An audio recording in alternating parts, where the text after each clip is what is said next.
Genesis House and the Friends in Recovery podcast are proud to bring you Answering the Call, the First Responder podcast. Join your hosts, Mike the Podfather and Jersey Ed, as they address the real issues in health and wellness for first responders. From physical and mental health to relationships and work-life balance, we leave no stone unturned. Answering the Call, the First Responder podcast is available on Facebook, Podbean, iTunes, and YouTube, as well as iHeartRadio. 24 hours a day, 7 days a week. Now, here are your friends in recovery answering the call. Hey everybody, welcome to Answering the Call, the First Responders podcast. I am the Podfather, Mike Miles, and I'm here today with Skylar. It's noontime. That's right, Skylar noontime. And, Skylar at noon, right? That's right, Skylar at noon, even though it's a little bit later than noon. So, in Answering the Call is sponsored by FirstNet, built by AT&T, and we're very proud and just very, very blessed to have them sponsoring this podcast because they're huge. They're of utmost importance to law enforcement, EMS, fire, vets, just everything out there. The people that everyone forgets about. I know I see all the teachers are having a hard time. They don't want to go back to school and teach because they might get COVID. But, I think of all the nurses and doctors and cops and firemen and correctional officers and, soldiers that are out there. No one's asking them whether they feel safe or not. Mm-hmm. Skylar, how you doing? You looking well today? Doing pretty good. Yeah. Glad to be here. It's great to have you here. So I guess we have a good guest today. We do. And then real quick, I know last week I forgot, so I don't want to forget this week because we'll disappoint Sober Pod and we'll disappoint Ed. Oh, Sober Pod. But we want to give a shout out to Sober Pod out in the West Coast. Carl, if you're listening, Carl. We love you. Yeah, we love you. Love you all, right? And Ed loves you because he's kind of like stalking all you guys out there.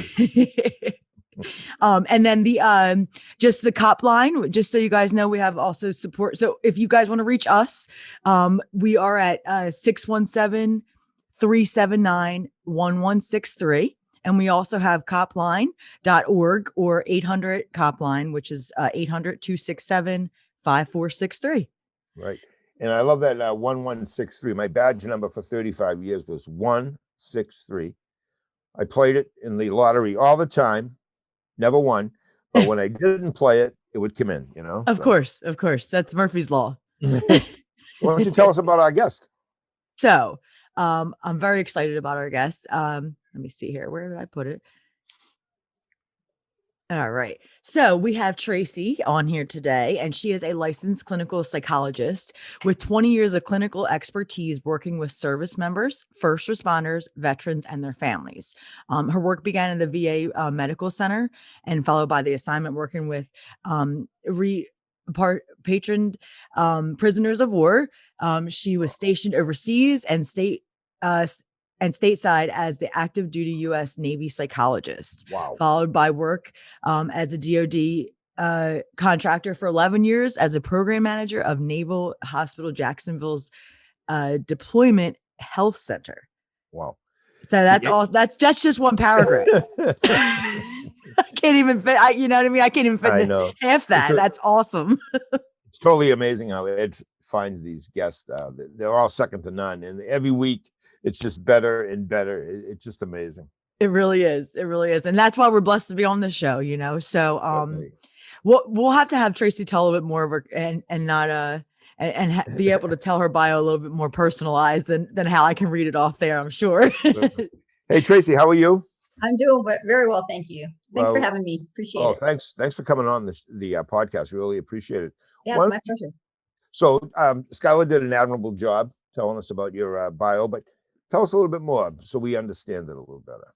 This is the least favorite part of what I might do, what I might say today, but I appreciate the intro. I was most recently, up to a couple of years ago, working at the Deployment Health Center. I had the honor and pleasure of working with combat veterans and just working through the natural things that one has to work through when they've been to war. And It was just incredible work. I loved every single day of it. And learned every single day from the people I worked with. I had the pleasure. And I really felt over time that had been working with first responders and veterans that there was a kinship in the two communities, if we're thinking about military and civilian, in terms of what they do and the types of hearts that they have and the service orientation that they lead with. And it seemed to me that the communities were somewhat separate and that there wasn't a lot of crossover, but there were far more similarities than there were differences. So I thought it was really important in my role to expand that and to have some cross-pollination between the communities. And so I started, co-founded a nonprofit with Ann Johnson called the First Responder Project.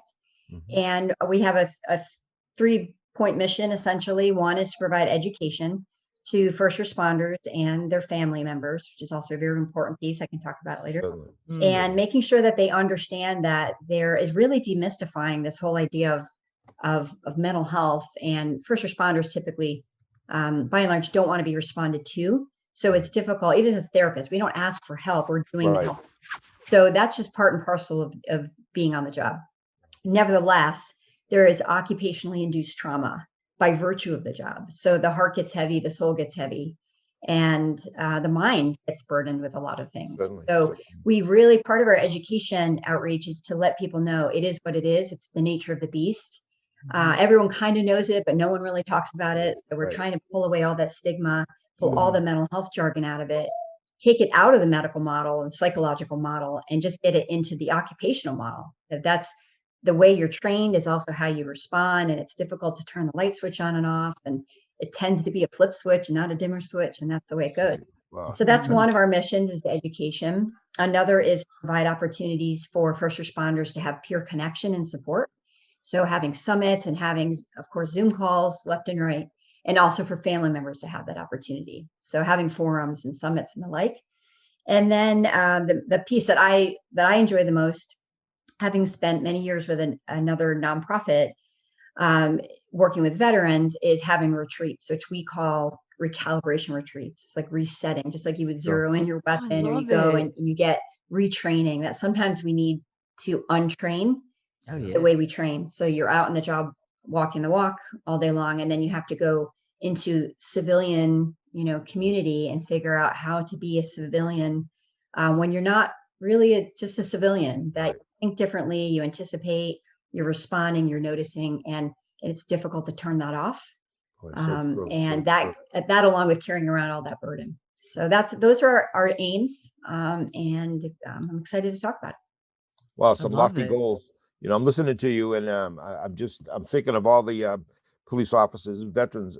I'm also a clinical social worker, and I have a practice 20 years, but and I've worked with so many cops and firemen and everything. But what you're saying, especially I think about the service. When I got out of the Army in 75, I started college, like a junior college, and I just didn't feel like I belonged there. I always felt less than. I had short hair, and back then everyone had long hair, and I just didn't feel like I belonged, and so school just wasn't for me at the time. I was going to the golf course down the street hitting balls, and not going to school. But I just think someone like yourself, wow, what an oasis for some of these men and women to find and just to get recalibrated. What you said is so important, so important. It's a difficult thing to feel like. I think a basic human need is to be understood. And more than attention or affection or other things, we just need to know that we are not alone. And that's a precursor for a lot of like behavior that we can get into, escapism behavior, because we're just looking to unburden ourselves, but also find some kind of connection, even if it's just, transient and superficial. But I hear that a lot in military and civilian first responder communities, of just feeling like the outsider, that no one's thinking like me, no one's behaving like me. And there's I encourage people to have pride in that you are a one-off in a room full of people, that you are the anomaly, but you're also the person who's going to spring into action and has already, you've already considered all the things that could go wrong in a certain space. And so you're always on your toes and never on your heels. It's so true. And what you're saying, my 8-page clinical, psychological, social evaluation that I do for every client that comes through here, not once have I ever written down grandiose. Not once have I ever put down, full of themselves or whatever. And I've had some Rangers in here. I've had Navy SEALs. I've had professional athletes, but that were in the service. but never grandiose, never all about themselves. It's always about giving. And they're so humble, you know, about it. And you know, just almost to a fault, in the right. sense that that people don't seek help and assistance. I've kind of likened it to if you're at the beach and you've got this big ice chest full of beers and you're trying to grab, and it's just an awkward size, and you're trying to get it there. You're gonna move far more slower than if somebody comes up to you and says, "Hey, buddy, let me grab the other handle." And if you're like, "No, I got it," out of pride or whatever it is, it's going to take a heck of a lot longer for people to get their beers. And so you're really not doing anyone a service at that point. So if you just kind of break it down into, it just makes sense that, and also to kind of point out the double standard, that if you saw someone struggling, if you saw one of your buddies or someone flanking you that was having difficulty, would you hesitate? Absolutely not. Like, that'll be the answer every single time. Do you think less of them? Absolutely not. But then there's that double standard and that fear of like, yeah, but I'm not that guy. I'm not that gal. Because I don't want to be on the receiving end of it, you know? And so to have the humility to kind of leverage that humility and say, well, if you're going to be humble, which you are inherently, then be humble enough to say, hey, yeah, I need someone to shoulder this with me. Absolutely. I need a sounding board. I need an outlet, whatever it may be, because it really ultimately makes us better in our professions. If we can unload, if we can just, you know, tip the cup a little bit, so we're not walking around getting angry because everyone keeps sloshing, you know, what's in our cup out of the way. I love that analogy. Pretty heavy. You know, you said too, you know, you said the heart and souls are heavy, and that's so true, because that's what it really is. And we had a guest not long ago on here, and I, you know, I am a civilian, right? And I've learned so much being on this show. And one of the guests had said, it's like, we come home, we have to like kind of take the armor off. You know what I mean? And you said my heart and soul's heavy. And then I think of the heavy armor. That was like what comes to mind, because it's like, you can't, you know, like there's a level of protection you have on, you know what I mean? And to get that off, to get underneath, can be a lot harder than I think one realizes, you know?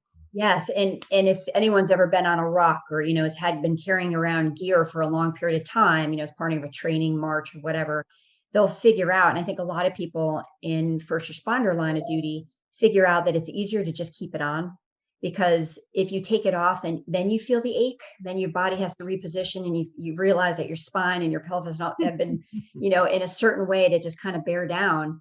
And so you'd almost rather just take a knee with all of it on you, and then, you know, and then grab something to get back up, because that doffing on and doffing off is donning and doffing rather is, you know, it's just excruciating in some ways. And I think when you mentioned the heart and soul again, one of the things that I think in the mental health world that we do a disservice to is we oftentimes will say PTSD, and nowadays we're not saying the D, because the disorder is nothing more than an insult. You know, if you're running toward the fire or literally in the fire, then you naturally are going to have some traumatic stress from that, because you're a human being, and that's natural.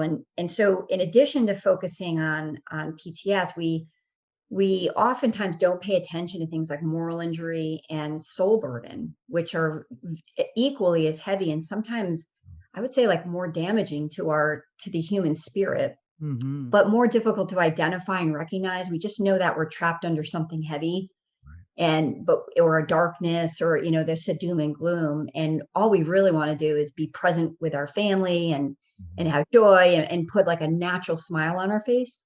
But the gravity of what people are exposed to can be difficult to just sort of wash off and let roll off your back. And I think that's the sign of someone who's really in it. Is I often use the reference, the quote, "The Man in the Arena," by Teddy Roosevelt, that, you know, that when you're in it, when you're in the arena, expect that there's going to be pain and damage, but better to be that person in the arena than to you know, be the timid soul.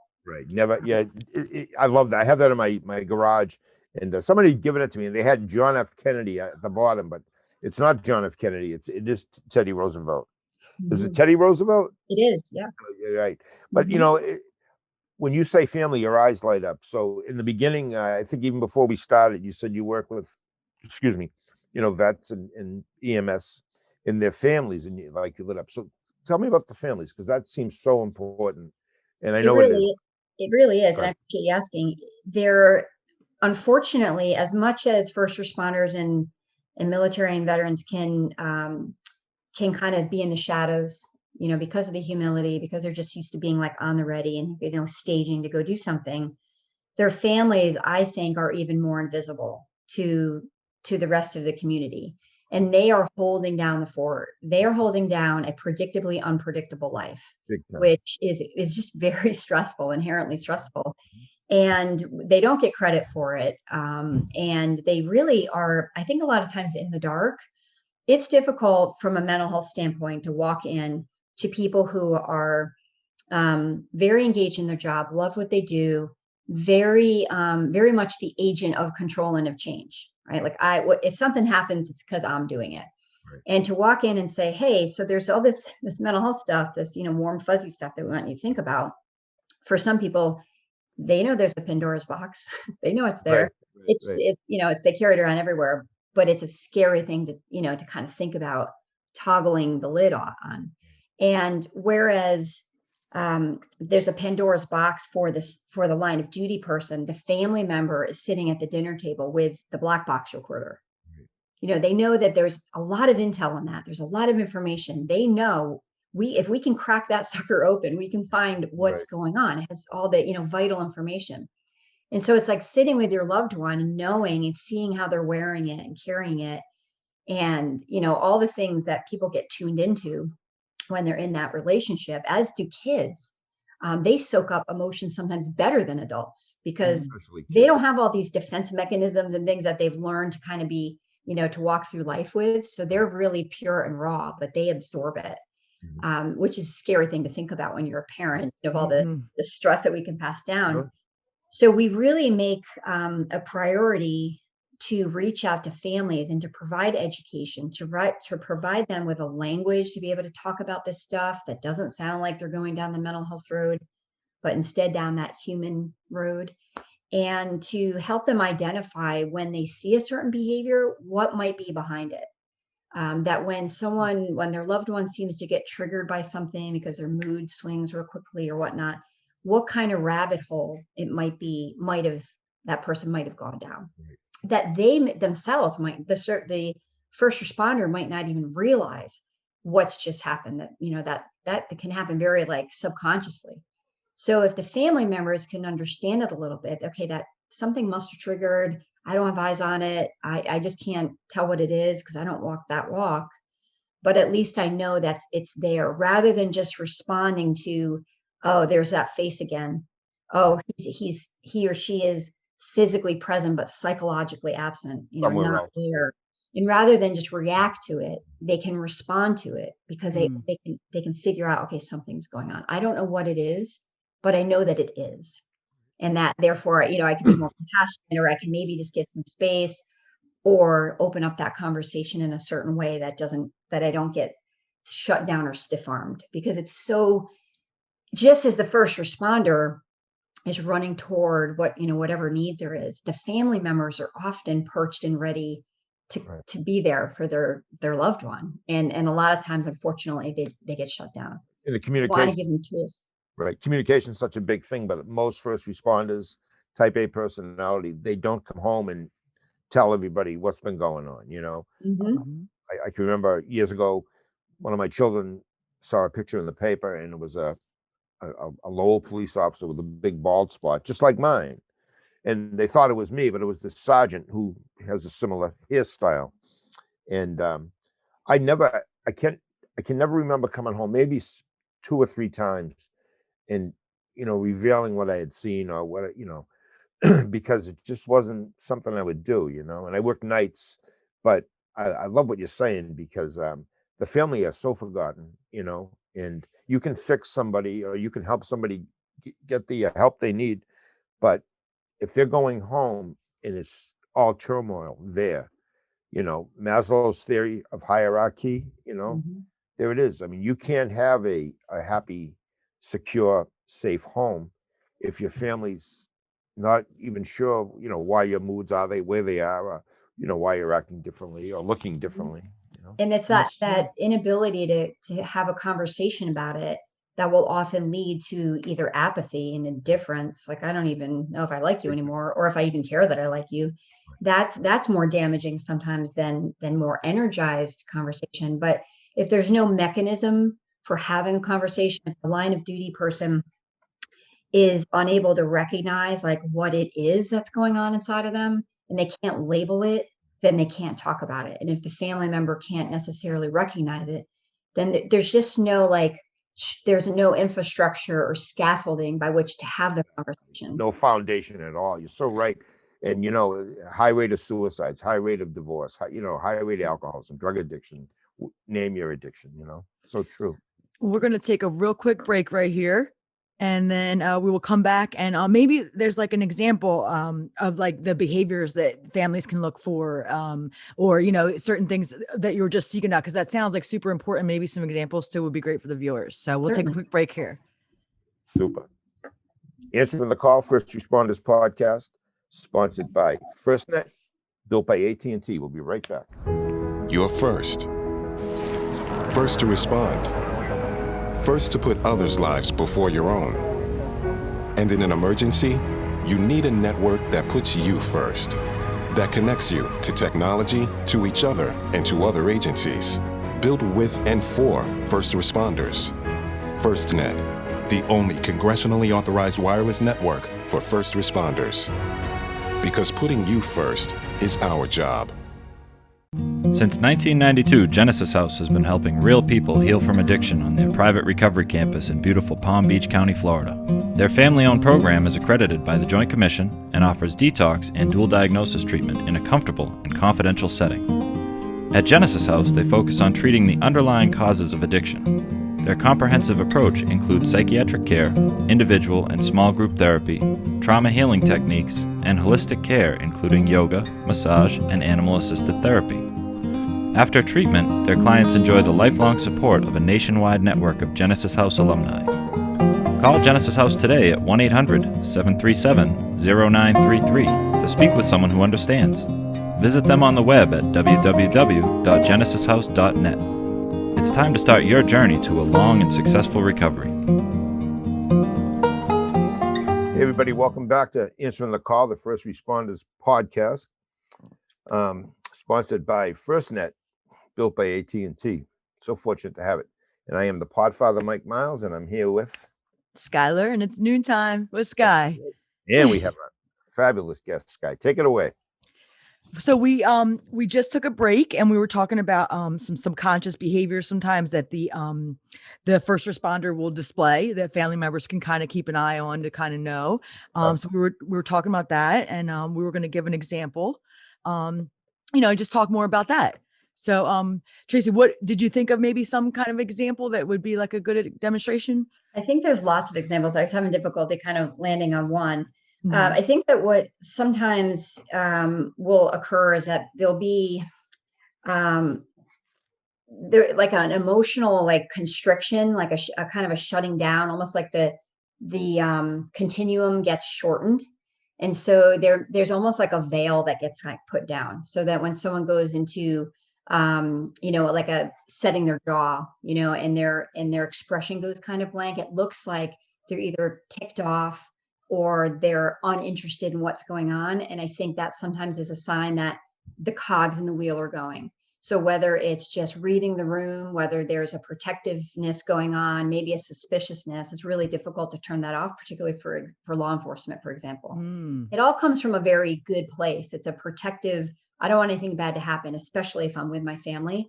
But there's like the almost like a flip into work mode in that way of behaving. And I think that oftentimes it's like, like loosen up, ease up. And it's really a struggle for the law enforcement officer, for example, because they're just trying to maintain all this information processing. There's so much data coming in that the family member is not processing, and for good reason, and in a good way, that they don't also have to be doing that. Sometimes you'll see that kids and sometimes spouses will vicariously pick up on that, and so they too also see the world because they've been taught little by little to be on guard, and it's difficult to know where that line is. It's like teaching little kids stranger danger. you don't want to scare the heck out of them. You don't want to give them social anxiety, Yeah. but Right. you also want them to be aware, because Right. we would never forgive ourselves if something, something, God forbid, something happened and we didn't do enough. So a lot of times you'll see that almost like that veil kind of drop down. And I think it's worthwhile for the family members to be able to know, okay, so maybe this is like work mind going into play. And that's coming from a good place. It's not like a person wants to be suspicious or somewhat, rigid in their black and white thinking, but that's how they operate. And that's what's always brought them success in their job. And success means people don't get hurt and you get the bad guy. Another thing with the way that anger might be triggered. So all of a sudden, everything's fine until it's not. And it just seems like it turns on a dime. Right. There's been a process that's occurred. Something has happened that's triggered one of a variety of things. So we get angry when we're embarrassed or humiliated. We get angry when we are ashamed. We get angry when we feel abandoned in some way, and we get angry when we're powerless, and maybe a combination thereof.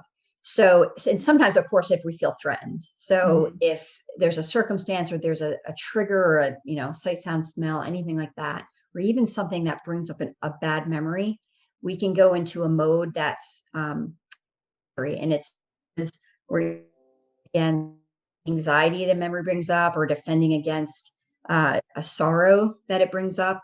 Something maybe even existential, like it could have been the day that something really bad either happened to ourselves or to someone else. So when there is like a quick change in emotion, I think it's important for us not to react to it and just like, here we go again, and or what is your problem? Like, why can't you just enjoy yourself? Just get some Prozac. Which we So think, right? Why can't you just be happy? And it's like, well, I'm trying to protect you right now, but it's so difficult. Like a lot of times I think in first responder world, it's like, if you open up the box a little bit, you might as well dump all the contents out. And so there's a very natural tendency to guard those floodgates very, very well.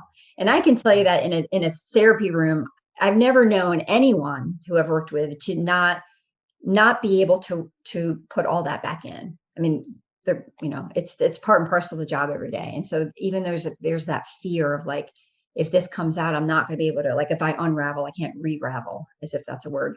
But I've never seen someone not be able to do that, because it's just in their DNA to do that. So at the same time, we can either as therapists or as family members, I think we have to respect the box. That if I've had people in the military who I've worked with before who were, on rapid deployment cycle, and there are times when they would come in and we would talk for a really long time as to whether or not we wanted to even get in the box, because maybe getting into that box would change the way they were going to be operationally. And so I was always very respectful of, maybe now is not the time. There will come a time that there's this reckoning and this reconciling that needs to happen. A lot of times, as you know, Mike, it's not until, maybe after retirement. And that's a tough time because you don't have all this backup. And one of our mantra with First Responder Project is, because everybody needs backup. Everybody does, especially first responders. Always. So you want to make sure that when that day comes, when the conversation happens between the warrior and the human, or the first responder and the human, you kind of have to sort through, all those themes of sorrow and burden and helplessness and humanity at its worst and its best, that you really have some backup when you're doing it. So I would encourage family members certainly to reach out. There are more and more opportunities, both through our nonprofit and through others throughout the country, where people can dial in and listen and get some information and basically equip themselves so that they can kind of read the room as well as their first responder. I looked back, I retired almost 6 years in June. And if there was one thing I could go back, and there's very little I would change about my life, and it hasn't always been wonderful, but what I would change is I would have tried to work on my quick response and my angry outburst at my loved ones, not at the people on the street, because I know it affected. My youngest is 27 now, but I can remember her getting in my face and at 6 years old saying, "Don't you yell, like she was correcting me for behavior that just seemed normal to me, but it was always something going on, it seemed like. And just real quick, there was an officer in the next town over about 20 years ago, and he's with his family, young family. He's only a young guy. He's only been on a couple of years.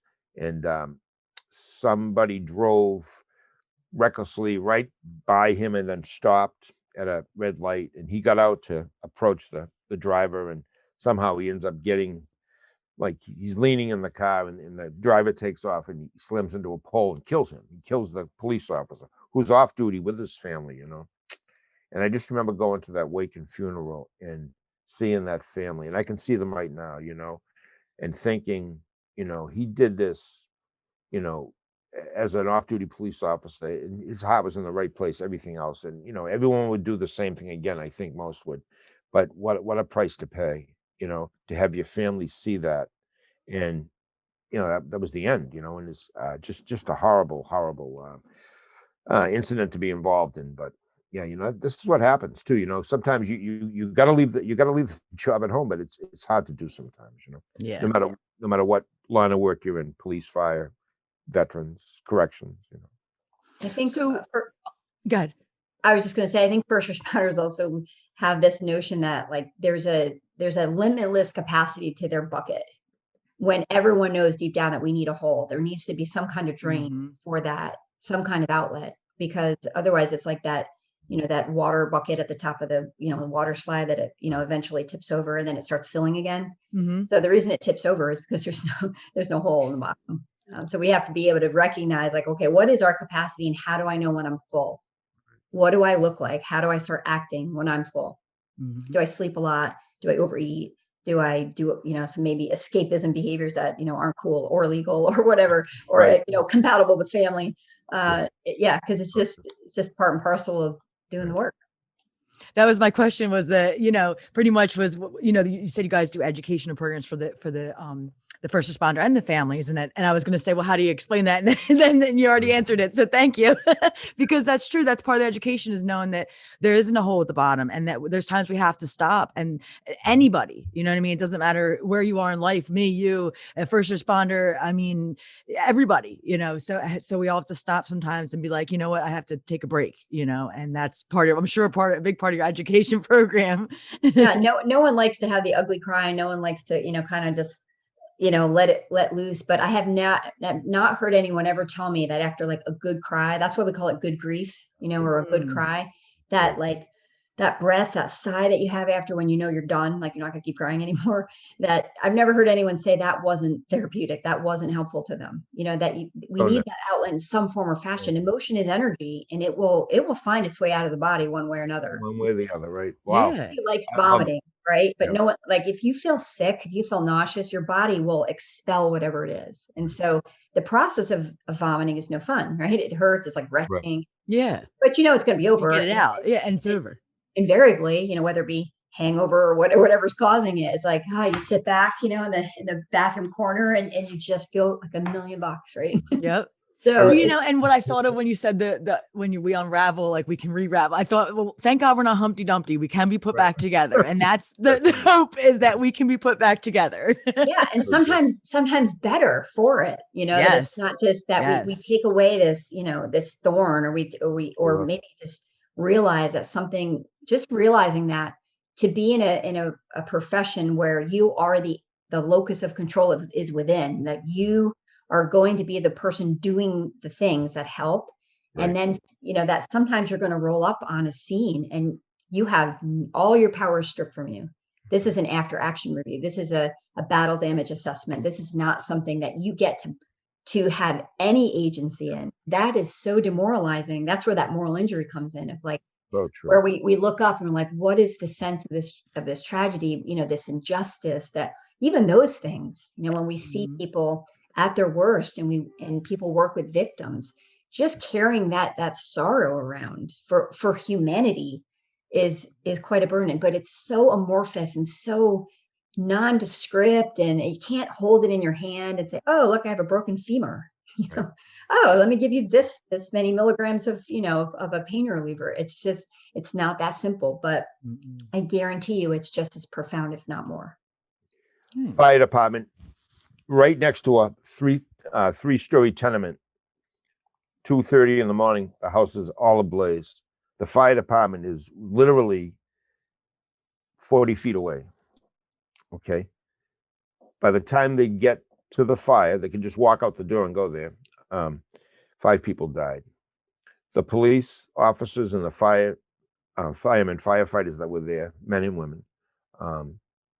I've never seen, and I saw 2 of them. I've never seen such, just what you just described. It was almost like they lit the fire. You know what I mean? Those are the feelings that they were like demonstrating, the guilt, the remorse.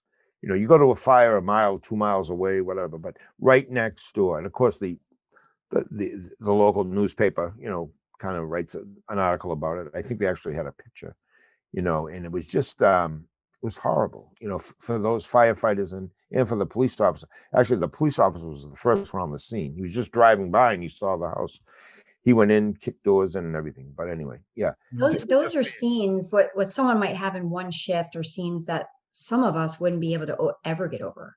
We might witness a traumatic accident, you know, or something, and it stays with us. And that's normal. It's normal to have dreams about it, to replay it, especially when it's, you know, it's something just outside the realm of human normal experience. And so when you get, you know, it's skewed over to almost every call, you can get anxiety when the tones go off. You can get anxiety when the call out, or you drive by an intersection where something bad happened 17 years ago and you still think about it. That's all part of the human condition. And what we want people to understand, that it's, you know, our bar for strange or weird or screwed up is pretty darn high. Pretty high. Because, pretty high. You know, anything goes. 100%. Boy, what a great guest you've been. This is yes. Thank you so much. You definitely got to do this again with us. All right. I would love it. To that. Oh man, wow. It's like a therapy session. I know. And not only that, but I'm hearing things she say that I noticed you do. Like, you know, Mike's to this day still will say, you know, I just rode past this thing today, and 20 years ago, it was where a call was. He does that all the time. So it's so true. And, you know, you're saying things, I'm like, wow, like it's just so good to learn this stuff, because there's just so much of the world that I didn't know, you know? So it's just good for us to all, the only way we're going to squash the stigma, I think, is by education and people knowing, you know? So thank you so much. If we could take the non-judgment that people have toward each other, you know, in their line of work, and apply it to themselves, and not be embarrassed of feeling. I mean, if you're feeling things, it just says a tremendous amount about your heart and soul. So if we could just, you know, see it that way, we wouldn't sweat it so much. But it's okay. While people are sweating it, you know, we'll just get away at it. We're educating, right? Just recently, I saw about 55 protesters, and they were holding up defund the police signs and that, you know, and I just smiled. I didn't get angry. I mean, they're young kids. Their education, as far as what they know about this, you know, is very limited. But you know, one time I think I would have been out grabbing the signs, you know, but now it's just nice to smile, and I just hope society kind of gets back to some type of understanding, you know, that people do bad things, let's punish them. You got it, you can see it. Yep, that deserves it. But you know, walk a mile in some of these shoes, and I think you'd be thinking differently, you know. And I would just end by saying that if, you know, when you see something in the news and you read about, you know, a horrible car accident or whatever, if the community would be mindful that there are always first responders who are also impacted by that in some form or fashion, whether they're fighting a fire and they're inhaling, you know, they're being harmed in some way, or they're walking up on a car, they don't know what to expect, or they're, you know, on the scene of a tragic accident, that for every trauma that happens to us as civilians, first responders are always there. That's why we call them first responders, from the 911 operator to, you know, all the way through the call. And that just building that compassion, you know, that will help. That helps heals first responders. If the world is better and people show that compassion to one another, they naturally heal. So if anyone's interested in how can we get a hold of you? We'll put it in the show notes, but if you want to say it too. I would love that. So our website is www.firstresponderproject.org. Okay. People can reach out to it that way. We have a field journal. We invite people to write to us. I'm at Tracy TRACY at firstresponderproject.org. But you can contact us on the website. If you'd like to write anonymously, that a blog in the field journal, we're asking for family members to also write, because we think that if people can reach each other as well, they're just passively reading and receiving that. Sure. If people want to donate, we'll let you know exactly where the money's going toward. Right now, it's going to be going toward retreats for first responders and their support person. So we're going to run them as a dyad retreat, which is really a really nice model. Nice. And yeah, in any way people want to get involved, we'll answer the phone. We love to reach out and get connected. So It's some good work. What a what a great guest. Been awesome. I Yeah, well, appreciate thank you it. so much for coming Thanks, out today. Tyler. Thank you so much. We'll see you again soon. I hope so. Take care. Thank you so All much, right. Tracy. Thank you.